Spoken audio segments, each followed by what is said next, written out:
Hello YouTube, this is Morgan, Airspeed Prime here with my next Avatar Weekly Discussion topic video. This one is going to be my ranking of the 5 currently released Avatar The Last Airbender comics. So we've just finished North and South, and I think this is a good time. We have 5 comics now. It's a solid time to, I think, list, in my opinion, what I feel the order is for me in terms of which are the best and which ones aren't as good as the others. So we'll do this in reverse order as I usually do in these lists. So we'll start with my kind of least favorite of the comics, number 5, and we'll end with number 1, my actual favorite, one that I like. So without spending too much time, let's just jump straight in. Unfortunately, number 5 is North and South. And I say unfortunate because it is the most currently released comic, when I think some people would definitely make the point of, like, you can see clear improvements in the comics as they kind of move along, and some people's order might be basically reverse release order, where like the most currently released comic is the favorite, and like the first one released is the worst because it shows its age. Unfortunately, North and South definitely for me is the clear weakest of all the comics, and it's not to say it's bad. I think some people perhaps could take my reviews that I've done of North and South as it being like a bad comic and I'm like super critical of it and don't like the book. I do, it's just that it definitely didn't go in, I think, the direction most people expected. And the plot, some of the character arcs were just very messy throughout. And it ends up being a case of the book never really having a clear like identity of what it really wanted to do, and the book, when you really think about it, ends up feeling quite inconsequential in that, like, what actually happens in the book, like what are the key takeaways from North and South, and like this, okay, Katara's arc, but even that, like, as the main thing throughout the books, is very, very subtle. It's not like she has a huge change in opinion on things, because we start the book and end the book with Katara in more or less the same position of, like, she's opposing a decent amount of the progress that the South is making and disagrees with some of the direction that, like, Melina and these characters are making. It's just she's now a little bit more open to it, and she's not going to be, I suppose, so offended, unwilling to listen anymore. And, you know, the arc of, you know, her accepting, you know, that her mother's not around anymore, that things are going to change, she never really knew what the South was like without the war, are nice, but it is such a, like, you know, nothing huge happens with regards to Katara as a character, and it's a nice arc, but perhaps not like as big as maybe we would have expected. And then just stuff like the oil refinery being brought up and then not really mentioned or like addressed as to what's happening with it in part 3. It's just like, we never knew the South had oil deposits, so why is this book introducing it and then, like, really not telling us, like, why it's massively important? Now, obviously, to a degree, you can speculate in that, like, okay, the South having these resources is part of why they become a bigger player on the world stage, and the book, the one thing I think it does accomplish is that it ends up getting the South into a position where, like, oh, they're making these connections with, like, Zuko and Kuei to connect to the other nations, whereas they were a quite isolated place beforehand. But again, like, that's not necessarily the focus of the book. The focus of the book ends up being Gilak as a villain, and even that I think they don't do quite well, in that part 1 and 2 sets him up as, like, almost a Korra type of villain, where, like, he has this point, he's convincing a lot of the Southerners over to his side, but come the final part, part 3, he's just out to kill Hakoda. Like, his point is just completely gone, that, like, the people that he has, he's kind of ignoring because of his actions, like, being so harsh. Now he's just out to kill people. He's just completely ruining any point that he had, and I don't have an issue as such with, like, them taking him in that direction. It's just that when Gilak dies in North and South Part 3, it's just like, oh, he's gone. It didn't feel important, whereas he was the main, you know, focus of the book primarily in terms of, like, challenging characters' opinions on things.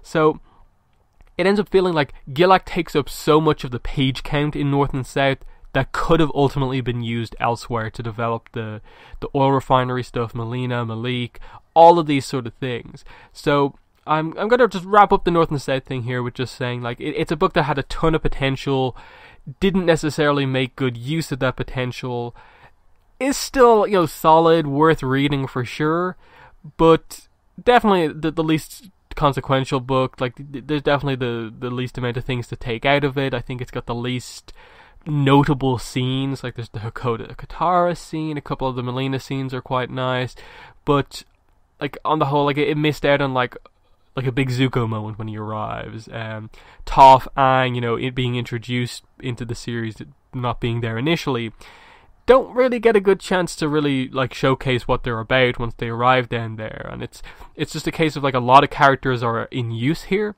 but they're not really using them all that well. So unfortunately, North and South, the most recent comic, ends up coming bottom of the list. But you know what I will say is, in terms of like tiering, in terms of making it clear that, like, okay, even though it's bottom of the list, it's not bad. Like, North and South, I'd probably just place in like the good category.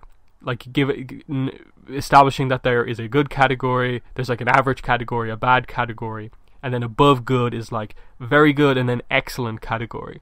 So moving into number 4 on the list. Number 4 is the first Avatar comic, The Promise.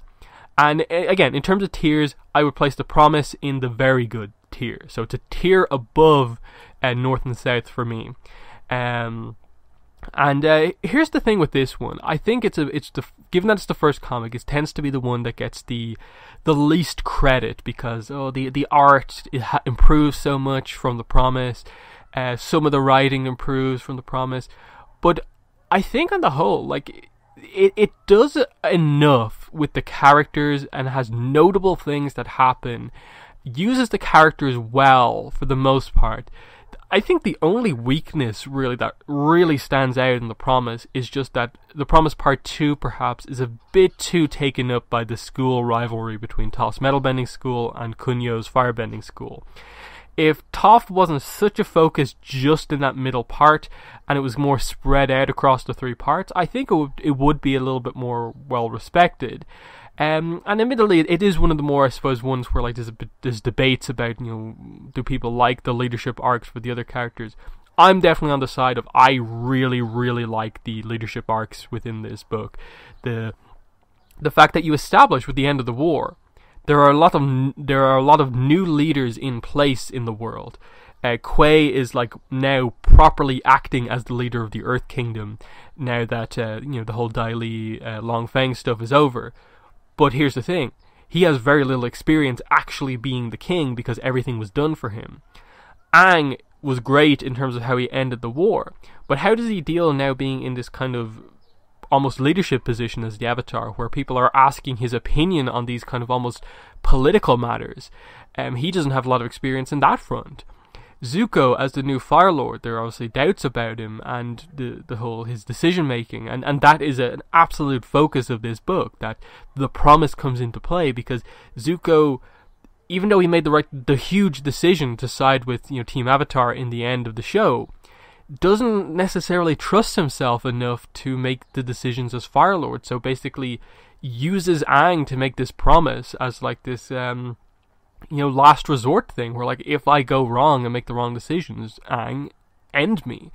And he uses him as that, get out of jail free card, and it's kind of unfair. He admits it at the end of the book that he shouldn't have done that. He should have trusted his decisions, that if he can make a decision as big as what he did at the end of the series, he can make these decisions. And I just love how the book uses these 3 inexperienced characters, have them to some degree making these harsh decisions of like Aang not really thinking about things and just kind of going with the Avatar, like the 4 nations remain 4, it's my job to keep them separate and balanced.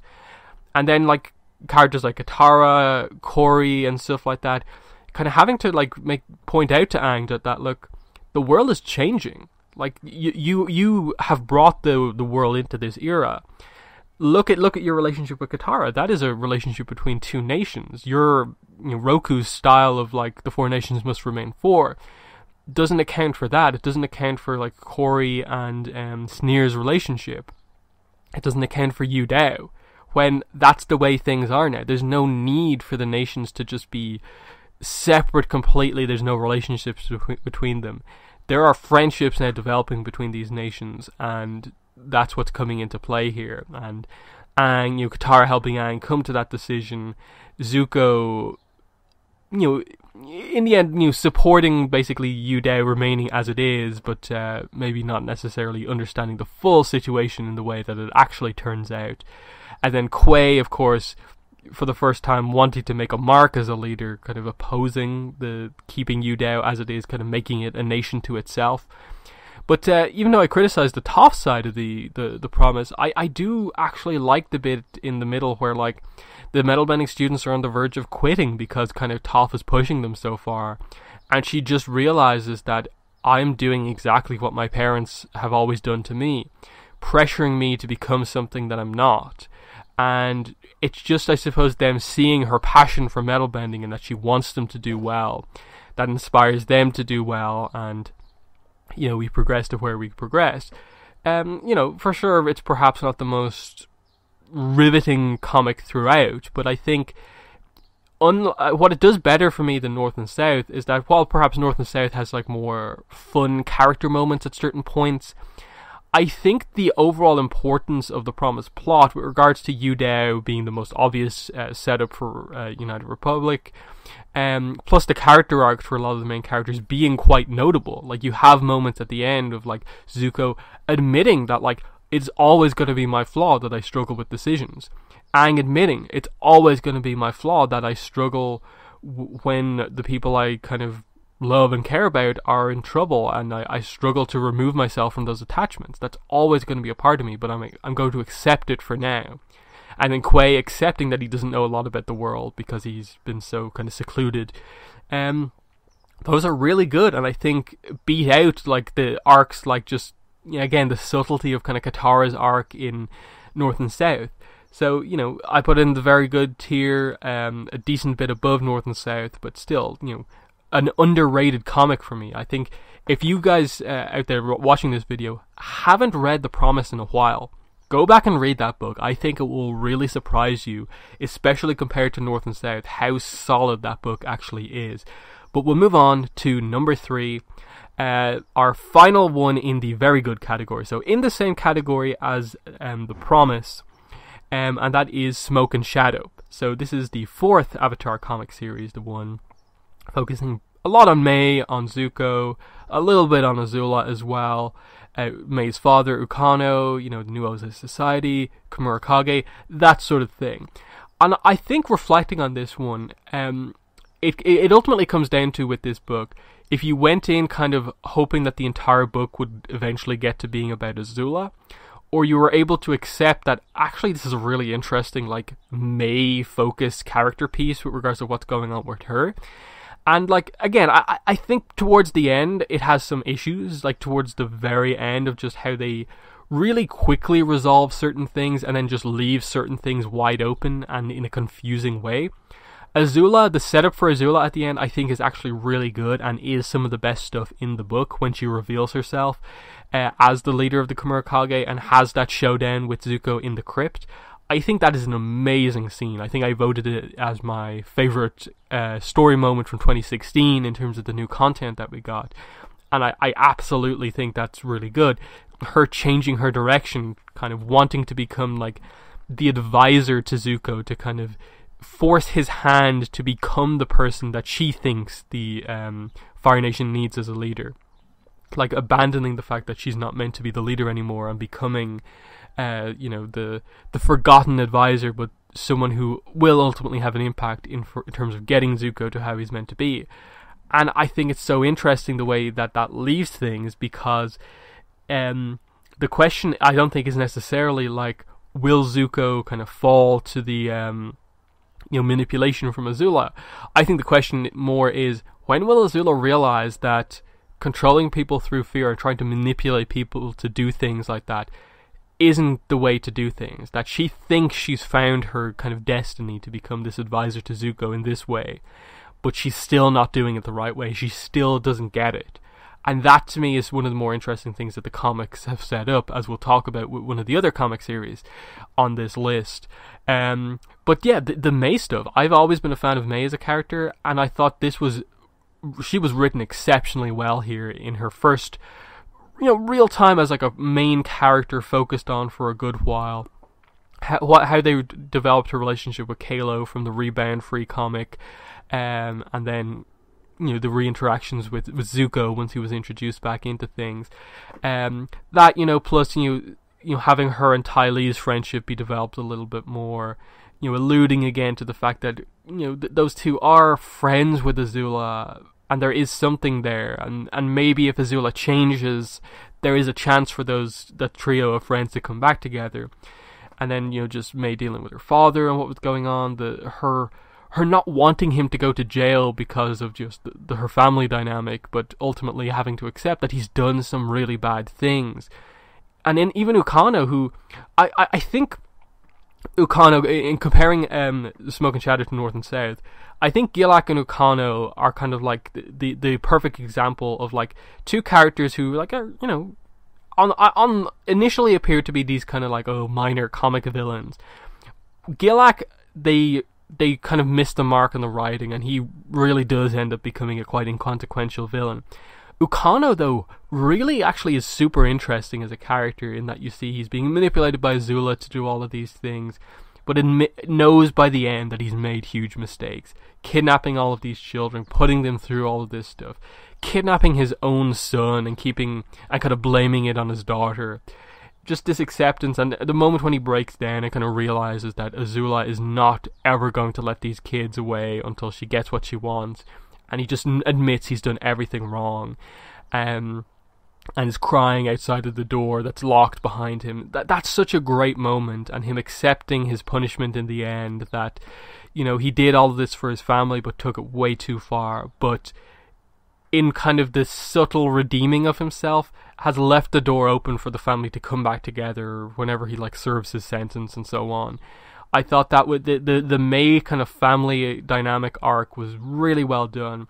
The only thing I think that lets Smoke and Shadow down is some of the stuff at the end. The weird breakup of May and Kalo at the end, which I don't have any problem with that direction. It's just the way they went about showing that with none of the dialogue, Kalo just kind of disappearing, we don't know if he's going to come back. That sort of thing was just a bit like, oh, what's going on here? Similarly with just the last little bit of how they ended Azula, of just not really knowing, okay, is she going to stick around and do more stuff like this to manipulate Zuko? Or is she kind of gone for a while now? Is she kind of actually trying to get Zuko to be a good leader, or is she trying to convert him to be a bad leader and is just using kind of reverse psychology? It ended on a little bit of a confusing note where it wasn't massively clear how they resolved some of the arcs, but on the whole, great May development. Ukano was actually a really, really good villain. And then in the background, stuff that I didn't even mention, Ursa Iroh interaction, Ki's arc, her being revealed to be a firebender, how they brought the Ki and Ursa little conflict to an end. They were all subtle, nice, emotional arcs that had importance, and they resolved without needing a ton of pages. And it's little things like that that really highlight that the two most recent comics, where they got it wrong and where they got it right. North and South didn't resolve a lot of its little arcs as well as Smoke and Shadow. And then Smoke and Shadow actually resolved its main arc of the Kumurkage kidnapping plot, whereas North and South kind of skipped and danced around and kind of changed the goalpost on what the main plot actually was. So that's that. So then we move into number 2 on my list, which is our move into the excellent category. So this is the top category in terms of the ones I rate the highest. My second favorite Avatar comic is The Rift. And rereading this again not too long ago, this is an excellent comic. I think the blend of characters that they have here, the different arcs that they have going on, it's a real excellent use of the majority of the cast in a way, in that the fundamentals are that obviously it's Aang Toph focused. Toph and her parents, and reuniting with her father again and trying to convince him to accept her as she actually is. Aang dealing with the fact that he's separated ties with Roku in the Promise, and he's struggling to connect with Yang Chen, who's trying to tell him something. Him trying to really, bring the Air Nomads back by teaching the Air Acolytes, and kind of bringing back this Yangchen festival, and how they link them both together in that Toph's father has built, the factory, Earth and Fire Refinery, on the site where the Yangchen festival is, and immediately you see where the conflict is between Aang and Toph over should things go back to the way they were, be traditional, or is modern advancement just the be-all and end-all, and how I think they tackle the approach, reasonably well. I don't think it's like perfect, in that I think right at the end of this arc they could have done a little bit more to like establish like what is Aang's thoughts on progress versus kind of tradition right now. What is Toph's perspective on it right now? Because especially going into North and South, it's kind of touching on very similar issues with the South and how it's dealing with modernization. Having Toph and Aang there, I almost feel like you should have referenced that again, in that like maybe they're roughly on the same page and giving Katara a different perspective on things. That would have been nice to see, but it's still a really good arc, as you even have them kind of coming to blows towards the end of like Aang thinking to fulfill the deal that he needs to like destroy the factory to appease General Old Iron, but in the end him like having to basically take out a spirit to save Toph. It being a really nice emotional moment to kind of get through a lot of the kind of petty arguments they've been having and just make it clear that they are still friends. They just have this slight disagreement over this stuff. And then just the little things like the use of the rough rhinos in this story as kind of just like fun minor characters that have some importance to us. How they did Toph's arc, the introduction of Satoru as a kind of different dynamic as one of the guys who's introducing technology into the series in terms of progress towards Korra. You use the Cabbage Merchant quite well in terms of setting up Cabbage Corp a little bit towards the end. And then there is the Spirit arc. I think the Spirit stuff in this book is really, really well done. Lady Tianhai, General Old Iron, the story of basically what the armor is, why this iron ore is even there in the first place, and how it links into the Yangchen festival and what it actually means, and how Old Iron interprets things one way as a spirit who doesn't like humans, and Lady Tianhai who actually made a connection with humans to the point where she kind of became one, gave up her immortality and basically married a human. How she sees humans and the dynamic. That was so well done, and it's something that I think consistently throughout the Avatar comics has been exceptionally well done, is the human spirit conflict, and especially this Lady Tianhai story and Old Iron. It just speaks to like we're tackling this a little bit in Korra now to a degree, especially in the Korra comics look like they're going to tackle this, and it's going back to stuff like the Rift, I think, and this issue is the stuff that they need to tackle, of just like some spirits are just completely against humans for some reason. And there's this idea like that some spirits are a little bit open, some humans are open, some humans are closed-minded, just like some spirits are. And it's going to be a tough issue to tackle because they are such different types of beings. But the reveal at the end that like Aang didn't just kill Old Iron, that spirits never truly die unless they choose to give up their immortality. They change from one form to another and are kind of reborn in that way. Plus the idea that Lady Tianhai could purposefully become a human, and then us knowing from other things that like the Painted Lady and Iroh are humans who became spirits. It creates this really unique duality between humans and spirits that's just so well done. So I like a lot of this plot, plus we get Yang Chen backstory with like her first real, mission to tackle as the Avatar. It's all, I think, really well done. I think there's very little to criticize about the Rift. I think it is that good. Of course, there's still stuff to be resolved from it, and that like when's Toph's mother going to come back into things? What exactly is Satoru kind of doing, and that sort of thing. But the future comics, of course, could tackle that stuff. But yeah, number one is the only comic that I haven't mentioned so far. That is The Search. Again, in the excellent tier. I think this is the best Avatar comic. And I think it is ultimately by a decent amount. I think the only criticisms to really be had about the Search is perhaps just that like it is the book that kind of marks the shift in the art from like Guru Huru kind of really finding what their style is, and getting it from the point of where like it's from their early stuff where it maybe makes the characters look a little young, to transitioning to the quality that we have now. And again, I don't think there's anything wrong as such with the Search art. At the time, everyone praised it. It is just a case of looking back now from how amazing it is in the more recent comics. It looks you can tell it's a little bit different, that this was the kind of final stages of Guruhuru's development to becoming as good as they are now. But story-wise, character-wise, plot-wise, it's the most important comic by a long shot.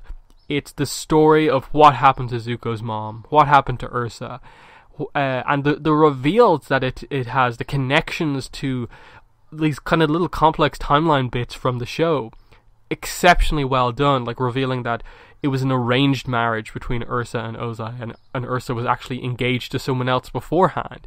It makes Ursa's story all the more tragic that she was kind of taken away from like the love of her life and forced into this marriage, and what her entire time in the Fire Nation was, apart from her kids, and then establishing later on that like she actually had a pretty good relationship with Iroh, she really hated her time in the Fire Nation, and how you then like really go in depth with her character arc in terms of like really tackling the issue of like how does she deal now with the fact that she's banished. She can't go back to the Fire Nation. She knows Ozai will hurt the kids if she comes back, and how she deals with the fact that she has to be happy herself, but her kids are like more or less all she cares about back in the Fire Nation, and her making that decision to like with the Mother of Faces to get a new face, lose her memories of them. It's a tough decision that like you can be critical of Ursa for it, or you can be understanding.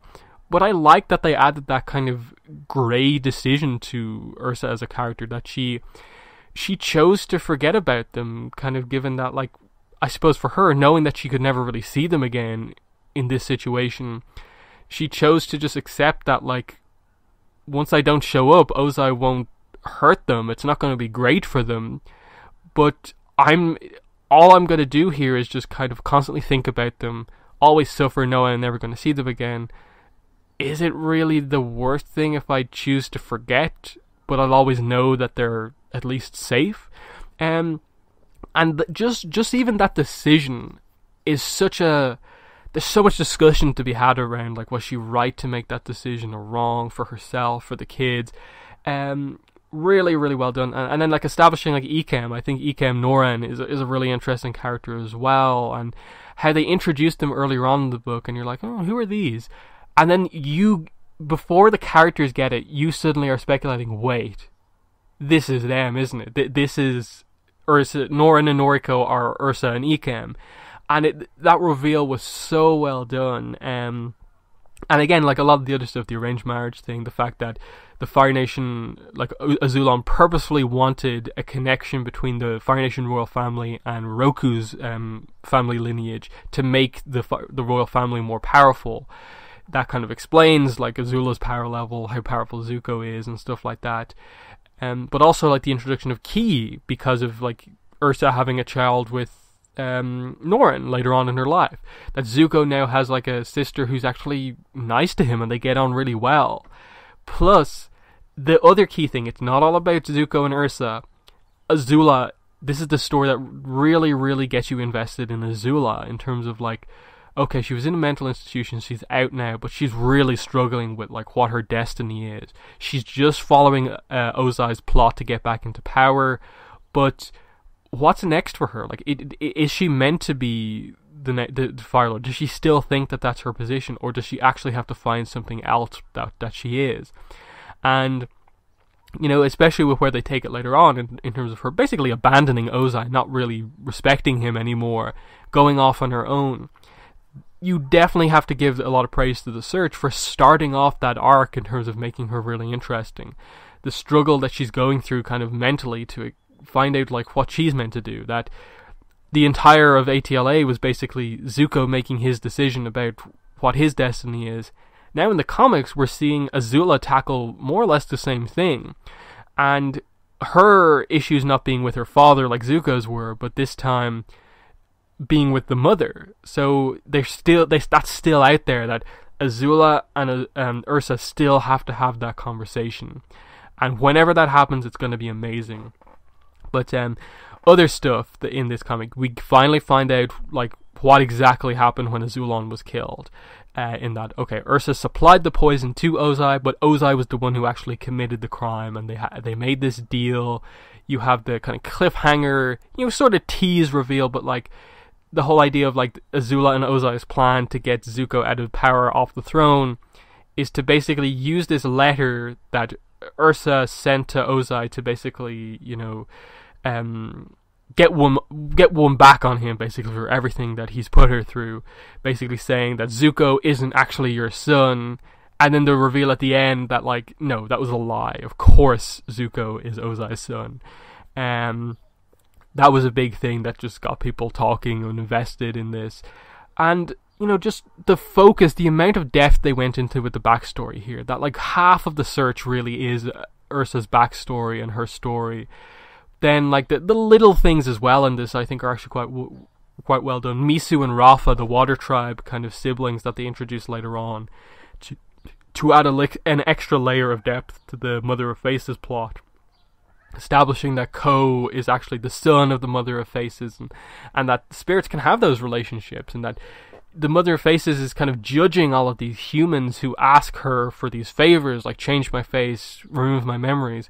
But here she is, also having these issues, struggling with her son and having this bad relationship, and like she's criticizing humans for being all emotional and having these issues, yet here she is struggling with her own son. It's a really interesting dynamic as well. And then just like little things, like you see the good brother sister moments between the likes of Misu and Rafa, Sokka and Katara, and then Zuko for the first time really trying to be a big brother to Azula, and the little connections there. I think the search is really, really well done, because it is important. And again, it depends on how invested you are, of course, in that story. Did you really have to see it, or do you prefer the focus being on the ATLA characters, the Aangs, the Kataras and stuff like that? Of course, if you're not the hugest fan of like Zuko and don't massively care about Ursa, you're not going to maybe like the search as much. But I think you have to commend the search for executing such a big question that's been there for so long so well. They could have easily absolutely messed this up, got the timelines wrong, had it just not be all that interesting or important. But the search is just out there, and people just like, it's a really good story. The story of what happens to Zuko's mom is actually really, really good, and that deserves huge praise. That, compared to North and South, again, like for me, in my opinion, the worst Avatar comic compared to the best Avatar comic, it shows that like even when they're doing the big stuff, they can get it right. Gene Yang, in only his second comic on board for Avatar Comics, nailed this story with Zuko's mother.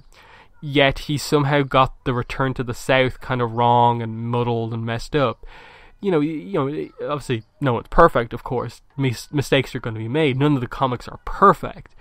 But it's just things like that where, like, you guys can do the important stuff really well. So just do the important stuff a little bit more. But yeah, I'm going to end the video there. In the comments, let me know, what is your order for the Avatar comics? Where do you rate North and South, The Search, The Rift, The Promise, Smoke and Shadow? What is your order for the 5? How do you feel about mine and what I've said here in this video? But that has been the video for this week. Thanks for watching, and bye.